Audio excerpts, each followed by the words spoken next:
Hello student, today we will start our first chapter, the rise of nationalism in Europe. Means कि जो है Europe में राष्ट्रवाद का उदय। अगर हम बात करते हैं इनकी, ये जो फिगर हम देख रहे हैं ये है फ्रेडरिक सोरोयू।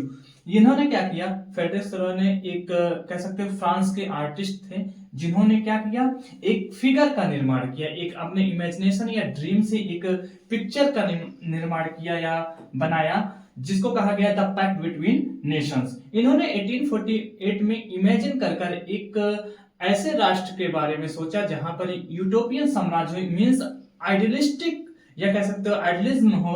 तो इस फिगर की बात करें तो इसमें एक लेडी को दर्शाया जो क्या है, एक मसाल लिए हुए, एनलाइटमेंट यानी ज्ञानोदय का मसाल लिए हुए है। और इसके अगर हम आगे देखें तो दो देश जो कि कौन कौन से हैं, अमेरिका और स्विट्जरलैंड, जो कि एक राष्ट्र के रूप में पहले से ही क्या हो चुके हैं, उदय हो चुके हैं, यानी वो राष्ट्र के रूप में उनका एक अस्तित्व हो चुका है। 1776 में अमेरिका क्या हो चुका था, अमेरिका 1776 में ही क्या हो चुका था, आजाद हो चुका था। और वहीं पर अगर हम बात करें किसकी, अगर हम वहीं पर बात करें किसकी बात करें, स्विट्जरलैंड, स्विट्जरलैंड भी क्या हो चुका था, एक राष्ट्र के रूप में पहले से ही क्या हो चुका था, उदय हो चुका था। फ्रेडरिक सोरोयू ने 1848 में इस फिगर का निर्माण किया। फ्रेडरिक सोरोयू कहाँ के थे, फ्रांस के थे। फ्रांस के एक प्रिंट मेकर थे या कह सकते हैं इनग्रेवर थे। उन्होंने इस फिगर का निर्माण किया जिसमें उन्होंने दर्शाया कि यूरोप के कंट्रीज जो कि पहले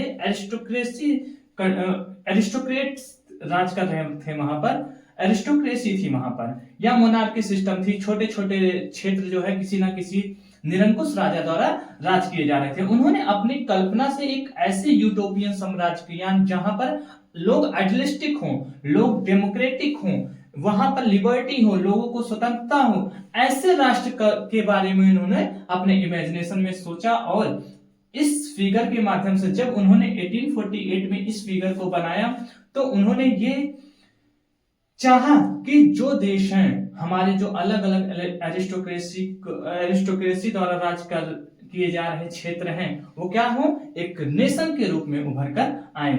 अगर हम बात करें इस स्टैचू ऑफ लिबर्टी के पास सबसे पास कौन झंडा लिए हुए अपना खड़ा है, फ्रांस।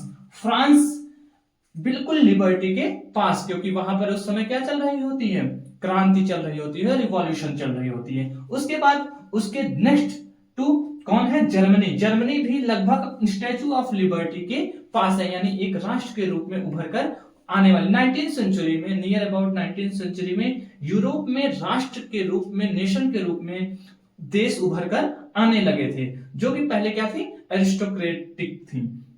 अगर बात करें यूरोप के और बहुत सारे देश जैसे ऑस्ट्रिया हुआ, सिसिली हुआ या आयरलैंड हुआ, जितने भी यूरोपियन कंट्रीज थे उस समय जो जहां पर क्या था, एरिस्टोक्रेसी थी, वहां पर धीरे धीरे वहां के लोगों जब ये फिगर देखें तो उनके अंदर क्या हुआ, एक उनके माइंडसेट, उनकी माइंडसेट चेंज हुआ और क्या, एक पॉलिटिकली उनके अंदर राजनीतिक रूप से उनके विचार में परिवर्तन आया। और उन्होंने क्या सोचा कि अब हमारा देश भी क्या है, हमारा जो हम पे रूल कर रहे हैं वो खत्म हो और हमारा कैसा हो, हमारे पास लिबर्टी हो, हमारा जो देश हो वो नेशन के रूप में उभर कर आए और हम लोगों के पास क्या हो, स्वतंत्रता हो, हम लोग अपने सरकार को चुने।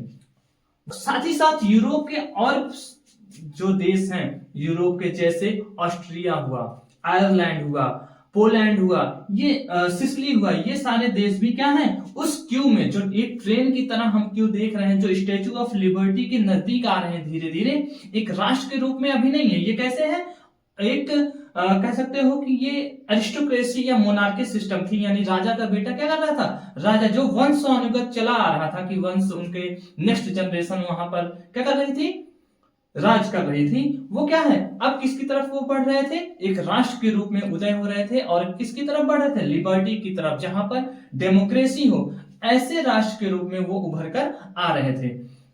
और इसमें हम ये भी देख सकते हैं कि ईसा मसीह और एंजल्स लोग क्या कर रहे हैं, ऊपर से कह सकते हो कि उनको ब्लेसिंग दे रहे हैं, ब्लेस कर रहे हैं, कौन किसको, यूरोपियन कंट्रीज को। अगर हम बात करें 19th सेंचुरी में, 19th सेंचुरी में यूरोप में लगभग वहां के जो पॉलिटिकल कंडीशन थी, वहां की पॉलिटिकल कंडीशन में काफी ज्यादा चेंजेस आई और लोगों को माइंडसेट चेंज हुआ और वो अब क्या चाहते थे, राष्ट्र के रूप में अपने आप को देखना चाहते थे कि हम एक देश के रूप में उभर कर रहे हैं और हमारे पास क्या हो, लिबर्टी हो, डेमोक्रेसी हो।